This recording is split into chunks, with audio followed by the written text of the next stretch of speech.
You really think we should starve state governments and cut hospitals? Would that be smart? Do you really want to cut local governments right now? That's cutting police. That's cutting fire. Is now the time to savage essential services? And don't you realize that if you cut state and local governments and you cause chaos on the state and local level, how does that help a nation striving to recover economically? The states that bore the brunt of the COVID virus, they're 1/3 of the national GDP. How can you tell 1/3 of the country to go to heck and then think you're going to see an economic rebound? Look at history. If you don't learn from the mistakes, you're going to repeat the mistakes. It's that simple. And we have seen in the past what has happened when state and local governments were savaged and how it hurt the national recovery. Wall Street Journal, not exactly a liberal publication, makes the point that on the economy, cuts to employment and spending likely to weigh on growth for years. The Federal Reserve Chairman Powell, very smart man, respected on both sides of the aisle, said we have evidence the global financial crisis and the years afterwards where state and local government layoffs and lack of hiring weighed on economic growth. You have people saying, well, we don't want to pass a bill that helps Democratic states. It would be a blue state bailout, is what some have said. Senator McConnell, stopping blue state bailouts. Senator Scott, we're supposed to go bail them out? That's not right. On Fox TV, Laffer, you want us to give our money to Cuomo in New York?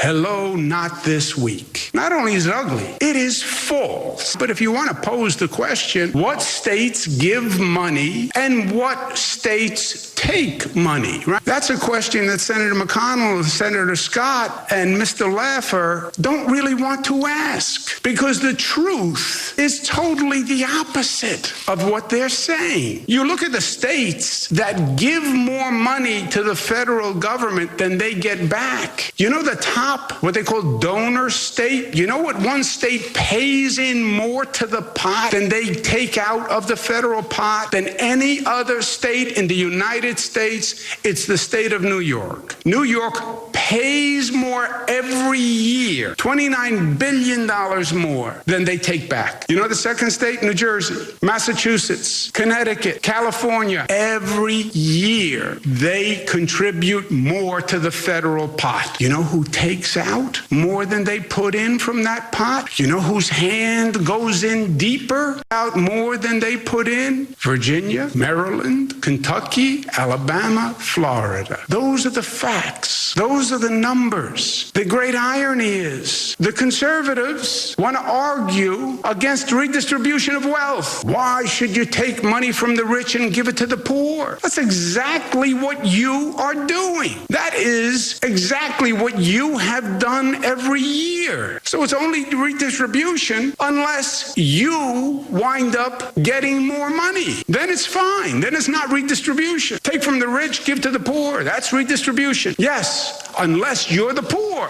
Senator McConnell, Senator Scott, because you were the ones who have your hand out. You were the ones who are taking more than others. And then the great hypocrisy. They actually made the redistribution worse when they passed 3 years ago a provision ending what's called state and local tax deductibility. That didn't level the playing field. They took the states that were already paying more money into the federal government, quote unquote, richer states, and they increased the money they were taking from the richer states. They took another $23 billion from California, another $14 billion from New York, New Jersey, Massachusetts, Illinois, Connecticut.